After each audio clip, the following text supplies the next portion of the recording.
Hello नमस्कार, मैं doctor Rajneesh Kumar आप सभी का एक बार फिर से हार्दिक स्वागत करता हूं। आज के वीडियो लेक्चर में हम बातचीत करेंगे आदिकालीन कवियों एवं उनकी प्रमुख रचनाओं के संदर्भ में आचार्य रामचंद्र शुक्ल के विशेष कथनों को देखने की कोशिश करेंगे। इससे पहले मैंने आचार्य रामचंद्र शुक्ल के हिंदी साहित्य का इतिहास और उनके कथनों पर विस्तार से अलग अलग वीडियोज़ में चर्चा की है, लेकिन ये वीडियो खास यूजीसी एनटीए नेट जेआरएफ की तैयारी करने वाले प्रतियोगी छात्रों के लिए समर्पित है। एक तरीके से आपका ये नोट्स भी है और आगामी जो एग्ज़ाम में आपको शामिल होना है उसके दृष्टिकोण से काफ़ी महत्वपूर्ण ये वीडियो लेक्चर साबित हो सकता है। इसमें मैंने आदिकालीन जो प्रमुख रचनाएं हैं और कवि हैं उनके संदर्भ में आचार्य रामचंद्र शुक्ल के जो महत्वपूर्ण कथन हैं उनको एक जगह संग्रहित करने का प्रयास किया हूँ। उम्मीद है कि आप सभी इस पूरे वीडियो लेक्चर को अंत तक सुनने और देखने की कोशिश करेंगे और कमेंट्स कर ज़रूर बताएंगे कि ये स्पेशल क्लास आप सभी को कैसा लगा। तो सीधे हम चलते हैं, बात करते हैं विशल देव रासो के ऊपर कि इसके संदर्भ में आचार्य रामचंद्र शुक्ल का क्या कथन रहा है, क्या मत रहा है। ठीक है, तो अगर पहले पॉइंट पर बात करें तो आचार्य रामचंद्र शुक्ल लिखते हैं, जिनको मैं बार बार ARS लिखता हूँ। आचार्य रामचंद्र शुक्ल लिखते हैं, विशल देव रासो में काव्य के अर्थ में रसायन शब्द बार बार आया है, अतः हमारी समझ से इसी रसायन शब्द से होते होते रासो हो गया है। ठीक है, तो जब आप आदिकाल पढ़ते होंगे, खासतौर से रासो शब्द की उत्पत्ति कैसे हुई है, तो यहाँ पर एक चीज़ आपको क्लियर हो गया होगा कि विशल देव रासो में रसायन शब्द की बार बार पुनरावृत्ति हुई है और उसी रसायन शब्द से होते होते रासो हो गया। ये कथन किसका है? आचार्य रामचंद्र शुक्ल का है। तो ध्यान रखिए कि ये विशल देव रासो के रचयिता कौन है? नरपति नाल। ठीक है, तो पहला कोटेशन आपको समझ में आ गया होगा विशल देव रासो के संदर्भ में। दूसरा कोटेशन है, नाल के इस विशल देव में जैसा कि होना चाहिए था, न तो उस वक्त वीर राजा की ऐतिहासिक चढ़ाइयों का वर्णन है, न उसके शौर्य पराक्रम का श्रृंगार रस की दृष्टि से विवाह और रूठकर विदेश जाने का मनमाना वर्णन है। ठीक है, तो जब आदिकाल आप पढ़ेंगे तो उसमें आचार्य रामचंद्र शुक्ल ने कुल 12 ग्रंथों को शामिल किया है, जिसमें से 4 ग्रंथ अपभ्रंश के हैं और 8 ग्रंथ देश भाषा काव्य के हैं। उसमें उन्होंने विशल देव रासो को अन्य रासो ग्रंथों से अलग किया हुआ है। ठीक है, हो सकता है परीक्षा में पूछ लिया जाए कि किस ग्रंथ को वो वीर प्रधान ग्रंथ में नहीं मानते हैं। यहाँ पर उन्होंने साफ साफ लिखा है कि जैसा वीर राजा की ऐतिहासिक चढ़ाइयों का वर्णन होना चाहिए उस तरीके का वर्णन इसमें विशल देव में नहीं है। तो ये कोटेशन आपको ध्यान में रखिए और मेरी बात को अगर आप सुन रहे होंगे ध्यान से, तो जब भी परीक्षा हाल में आप बैठेंगे तुरंत आप सही ऑप्शंस पे टिक लगाएंगे। अगला जो कोटेशन है, इस छोटी सी पुस्तक को विशल देव ऐसे वीर का रासो कहना खटकता है, पर जब हम देखते हैं कि यह कोई काव्य ग्रंथ नहीं है, केवल गाने के लिए इसे रचा गया था, तो बहुत कुछ समाधान हो जाता है। ठीक है, तो जिसके ऊपर आचार्य रामचंद्र शुक्ल चिंता कर रहे थे कि इसमें वीरता प्रधान जो रस होना चाहिए वो नहीं है, बाद में वो खुद कह रहे हैं कि इसका जो उद्देश्य था इस ग्रंथ को रचने का, नरपति नाल का, केवल गाने के लिए इसे रचा गया था, तो बहुत कुछ समाधान हो जाता है। ठीक है, अगला कोटेशन है, यह पुस्तक न तो वस्तु के विचार से और न भाषा की दृष्टि से अपने असली और मूल रूप में कही जा सकती है। ये विशल देव रासो के संदर्भ में आचार्य रामचंद्र शुक्ल कह रहे हैं।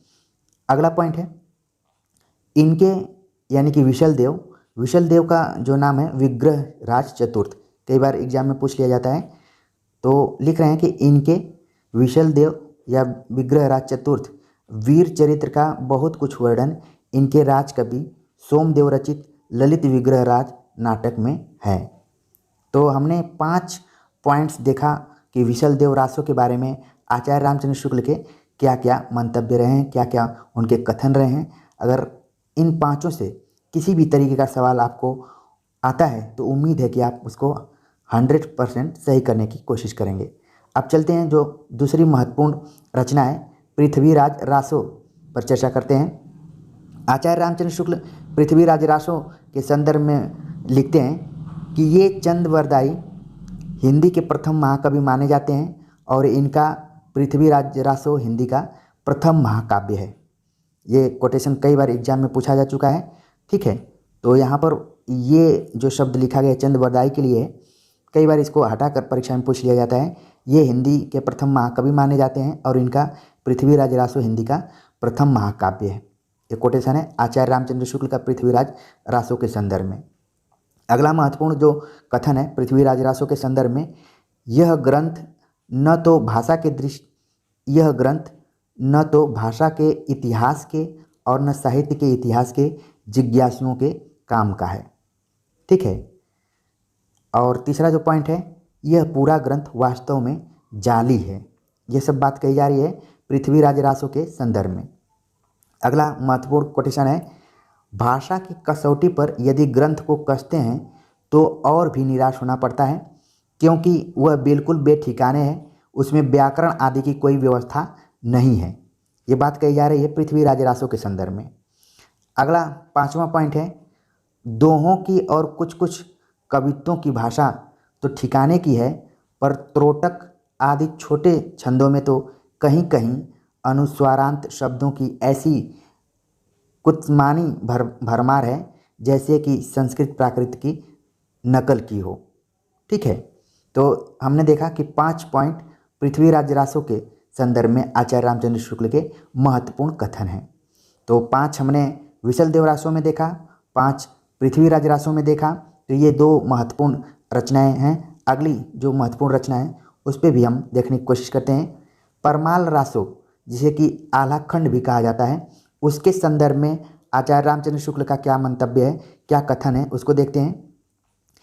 ये पहला पॉइंट है, ये गीत आल्हा के नाम से प्रसिद्ध है और बरसात में गाए जाते हैं। गाँव में जाकर देखिए तो मेघ गर्जन के बीच में किसी अल्हैत के ढोल के गंभीर घोष के साथ यह वीर हुंकार सुनाई देगी। हो सकता है कि ये कोटेशन आपसे पूछ लिया जाए कि किस रचना के संदर्भ में ये बात कही गई है, ठीक है। अगला कोटेशन है परमाल रासो के संदर्भ में ही, यदि यह ग्रंथ साहित्यिक प्रबंध पद्धति पर लिखा गया होता तो कहीं न कहीं राजकीय पुस्तकालयों में इसकी कोई प्रति रक्षित मिलती, पर यह गाने के लिए ही रचा गया था। इसमें पंडितों और विद्वानों के हाथ इसकी रक्षा की ओर नहीं बढ़े। जनता के बीच इसकी गूंज बनी रही, पर यह गूंज मात्र है, मूल शब्द नहीं है। तो आपने देखा कि ये परमाल रासो के संदर्भ में कथन था। और इसी तरीके से विशल देव रासो में भी एक बात यहाँ पर आई थी कि गाने की दृष्टिकोण से वह लिखा गया है। और यहाँ पर भी एक वाक्य आप देख रहे हैं कि उसी की पुनरावृत्ति टाइप की है। तो कई बार हो सकता है कि परीक्षा के दौरान कन्फ्यूजन क्रिएट हो जाए कि किस रचना के संदर्भ में ये बात कही जा रही है। तो इसीलिए मैंने पूरा कोटेशन वहाँ से उठाया है ताकि आपको कोई कन्फ्यूजन न रहे, ठीक है। अगला जो कवि हैं, अब कवि के बारे में बात कर रहे हैं, अमीर खुसरो।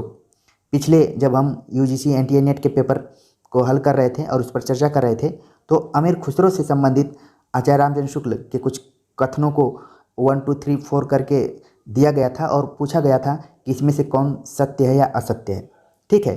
तो अमीर खुसरो पर काफ़ी खुलकर रामचंद्र शुक्ल अपने इतिहास ग्रंथ में लिखते हैं। पहला पॉइंट है, ये फारसी के बहुत अच्छे ग्रंथकार और अपने समय के नामी कवि थे। देखिए, ये फारसी के बहुत अच्छे ग्रंथकार और अपने समय के नामी कवि थे। ये बात कही जा रही है अमीर खुसरो के संदर्भ में। दूसरा पॉइंट है, ये बड़े ही विनोदी, मिलनसार और सहृदयी थे।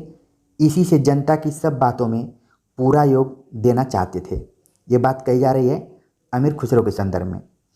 अगली मोस्ट इम्पॉर्टेंट बात कही जा रही है, इनकी पहेलियाँ और मुकरियाँ प्रसिद्ध हैं। कई बार एग्जाम में पूछ लिया जाता है कि पहेलियों और मुकरियों के लिए कौन प्रसिद्ध है, तो अमीर खुसरो का नाम आता है। अगला जो पॉइंट है वो और महत्वपूर्ण है, इनमें उक्ति वैचित्र्य की प्रधानता थी, यद्यपि कुछ रसीले गीत और दोहे भी इन्होंने कहे हैं। ठीक है, ये अमीर खुसरो के संदर्भ में बात कही जा रही है। अगला पॉइंट है, खुसरो के नाम पर संग्रहित पहेलियों में कुछ प्रक्षिप्त और पीछे की जोड़ी पहेलियां भी मिल गई हैं, इसमें संदेह नहीं। उदाहरण के लिए उन्होंने दिया है हुक्के वाली पहेली, हुक्का व तंबाकू खुसरो के बाद जहांगीर के समय प्रचारित हुआ था। तो इस पॉइंट को भी ध्यान में रखिए। अगला पॉइंट है, इनकी हिंदी की रचनाओं में दो प्रकार की भाषा का प्रयोग मिलता है। अगला पॉइंट है, ठेठ खड़ी बोलचाल पहेलियों, मुकरियों और दुष्कर्मों में मिलती हैं, यद्यपि उनमें कहीं कहीं ब्रज भाषा की झलक है। तो ये अमीर खुसरो की भाषा शैली के संदर्भ में आचार्य रामचंद्र शुक्ल का कथन है। अगला पॉइंट है, अमीर खुसरो के संदर्भ में ही गीतों और दोहों की भाषा ब्रज या मुख्य प्रचलित काव्य भाषा ही है। अगला पॉइंट है, खुसरो की भाषा दीर्घ मुख्य परंपरा के बीच किसी अंश तथा शायद कुछ बदल गई होगी, उसका पुरानापन कुछ निकल गया होगा, पर यह निश्चित है कि उसका ढांचा कवियों और चारणों द्वारा व्यवहृत प्राकृत की रूढ़ियों से जकड़ी काव्य भाषा से भिन्न था। तो आप देख रहे हैं कि अमीर खुसरो पर कितना रिसर्च करके आचार्य रामचंद्र शुक्ल ने अपनी बातों को रखा है। अगला पॉइंट है, कबीर की अपेक्षा खुसरो का ध्यान बोलचाल की भाषा की ओर अधिक था, उसी प्रकार जैसे अंग्रेजों का ध्यान बोलचाल की भाषा की ओर अधिक रहता था।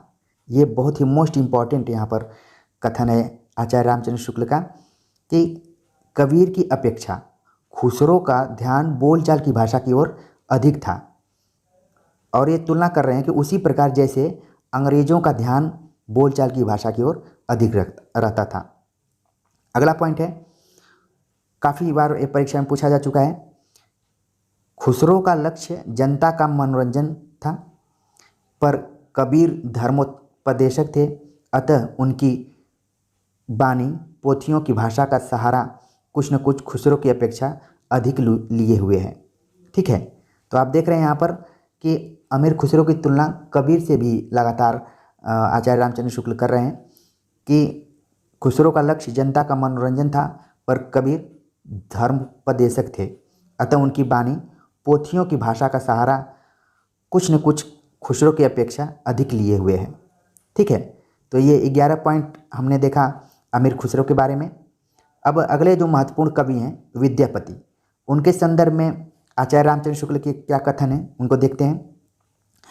लिखते हैं, पहला पॉइंट है कि 3 भाषाओं में काव्य रचना की है, संस्कृत, अपभ्रंश और देश भाषा, पर जिसकी रचना के कारण ये मैथिल कोकिल कहलाए वह इनकी पदावली है। मोस्ट इम्पॉर्टेंट ये कथन है। अगला है कि पदावली में अपने समय की प्रचलित मैथिली भाषा का प्रयोग किया है। अगला पॉइंट है, जिस प्रकार, काफ़ी इम्पॉर्टेंट पॉइंट है, इसको ध्यान में रखने की ज़रूरत है, जिस प्रकार हिंदी साहित्य विशल देवरासों पर अपना अधिकार रखता है, उसी प्रकार विद्यापति की पदावली पर भी। ठीक है, हालांकि पदावली मैथिली भाषा में है, लेकिन जिस प्रकार हिंदी साहित्य विशल देवरासों पर अपना अधिकार रखता है, उसी प्रकार विद्यापति की पदावली पर भी। ये आचार्य रामचंद्र शुक्ल का कथन है। अगला बहुत ही मोस्ट इम्पॉर्टेंट कथन कि आध्यात्मिक रंग के चश्मे आजकल बहुत सस्ते हो गए हैं, उन्हें चढ़ाकर जैसे कुछ लोगों ने गीत गोविंद के पदों को आध्यात्मिक संकेत बताया है, वैसे ही विद्यापति के इन पदों को भी। तो कई बार इतना दूर तक ही पूछ लेता है। आगे इस कोटेशन में है, सूर आदि कृष्ण भक्तों के श्रृंगार पदों की भी ऐसे लोग आध्यात्मिक व्याख्या चाहते हैं, पता नहीं बाल लीला के पदों का वे क्या करेंगे। इस संबंध में यह अच्छी तरह समझ रखना चाहिए कि लीलाओं का कीर्तन कृष्ण भक्ति का एक प्रधान अंग है। जिस रूप में लीलाएं वर्णित हैं, उसी रूप में उनका ग्रहण हुआ है। इन लीलाओं का दूसरा अर्थ निकालने की आवश्यकता नहीं है। तो देख रहे हैं कि एक लंबा कोटेशन है जिसमें उन्होंने विद्यापति के ऊपर जो उनकी तुलना की जा रही थी गीत गोविंद के आध्यात्मिक पदों से उसको ये सीधे सीधे नकार रहे हैं। अभी स्पष्ट हो जाएगा कि उनका मंतव्य विद्यापति को लेकर क्या है। विद्यापति के पद अधिकतर श्रृंगार के ही हैं, जिनमें नायिका और नायक राधा कृष्ण हैं। इन पदों की रचना जयदेव के गीत काव्य के अनुकरण पर ही शायद की गई हो। अगला पॉइंट है, आप यहाँ पर देख लिया आप कि विद्यापति को आचार्य रामचंद्र शुक्ल श्रृंगार रस के कवि मानते हैं। ठीक है, कई बार एग्जाम में पूछ लिया जाता है, तो इसको ध्यान में रखिए। अगला पॉइंट है कि इनका माधुर्य अद्भुत है। विद्यापति शैव थे। ठीक, अगला पॉइंट है, उन्होंने इन पदों की रचना श्रृंगार काव्य की दृष्टि से की है, भक्त के रूप में नहीं। ये बात कही जा रही है विद्यापति के संदर्भ में आचार्य रामचंद्र शुक्ल के द्वारा। और आखिर में वो अपना निष्कर्ष देते हैं कि विद्यापति को कृष्ण भक्तों की परंपरा में न समझना चाहिए। ठीक है, तो इस तरीके से 9 कोटेशंस थे विद्यापति के संदर्भ में आचार्य रामचंद्र शुक्ल के। अगर किसी भी तरीके से इसको पॉइंट वाइज भी अगर यूजीसी एनटीए नेट की परीक्षा में पूछता है या फिर किसी भी परीक्षा में पूछता है, तो मुझे पूरी उम्मीद है कि आप सभी इसे अगर अंत तक सुने होंगे तो 100% इसको सही करेंगे। अगले जो कवि हैं काफ़ी महत्वपूर्ण, और इनके बारे में मात्र एक वाक्य और बहुत ही महत्वपूर्ण वाक्य आचार्य रामचंद्र शुक्ल ने कहा है। शारंगधर के बारे में वो लिखते हैं कि ये अच्छे कवि और सूत्रकार भी थे। अब परीक्षा में पूछ लिया जाएगा कि ये अच्छे कवि और सूत्रकार भी थे, आचार्य रामचंद्र शुक्ल ने किसके संदर्भ में कहा है, तो शारंगधर का नाम रहेगा उसमें, और बाकी 2-3 और नाम रहेंगे। तो ध्यान रखिए, शारंगधर के बारे में उन्होंने कहा कि ये अच्छे कवि और सूत्रकार भी थे। कड़हप्पा के बारे में आचार्य रामचंद्र शुक्ल लिखते हैं। कड़हप्पा जो कि सिद्ध कवि, ध्यान रखिए कड़हप्पा के बारे में लिख रहे हैं, सरहप्पा के बारे में नहीं। उन्होंने लिखा, कड़हप्पा के रचनाओं में उपदेश की भाषा तो पुरानी टकसाली हिंदी है, पर गीत की भाषा पुरानी बिहारी या पूर्वी बोली मिली है। यही भेद हम आगे चलकर कबीर की साखी रामायणी की भाषा में पाते हैं। साखी की भाषा तो खड़ी बोली राजस्थानी मिश्रित सामान्य भाषा सधुकड़ी है, पर रामायणी के पदों की भाषा काव्य की ब्रज भाषा और कहीं कहीं पूर्वी बोली भी है। तो एक चीज़ आप ध्यान में रखिए कि यहाँ पर आचार्य रामचंद्र शुक्ल ने आदिकालीन कवियों के बारे में चर्चा की, लेकिन आपने देखा कि जब उन्होंने अमीर खुसरो के बारे में चर्चा की तो भी कबीर को ला दिए, और फिर जब कड़हप्पा यानी कि सिद्धों की बात की तो भी कबीर को बीच में ला दिए। तो कई बार आचार्य रामचंद्र शुक्ल के कबीर संबंधी जो कथन हैं वो परीक्षाओं में पूछे जाते हैं, और जो लोग इसको सीरियस नहीं लेते हैं वो आंसर गलत करके आ जाते हैं। उनको लगता है कि आचार्य रामचंद्र शुक्ल ने कबीर के बारे में तो बहुत कुछ नहीं लिखा है, जैसा कि विश्वविद्यालयों में पढ़ाया जाता है कि कबीर को वो नहीं पसंद करते थे, तो लगता है कि शुक्ल जी तो कबीर के बारे में ऐसा कुछ नहीं कहे होंगे। लेकिन आप ध्यान रखिए, जब भी हिंदी साहित्य का इतिहास पढ़िए तो कबीर के संबंध में जितना भी आचार्य रामचंद्र शुक्ल का कथन है उसको भी ध्यान में रखिए। तो उम्मीद है कि आज का जो वीडियो लेक्चर था वो आदिकाल की प्रमुख रचनाओं और कवियों के संदर्भ में आचार्य रामचंद्र शुक्ल के विशेष कथनों के तरफ आधारित था। उम्मीद है कि आप सभी को पसंद आया होगा। कमेंट्स कर ज़रूर बताइए, और इस वीडियोस को ज़्यादा से ज़्यादा लोगों तक शेयर कीजिए और सब्सक्राइब करने के लिए प्रेरित कीजिए। मिलते हैं इसी तरीके से स्पेशल क्लास के साथ, तब तक के लिए नमस्कार।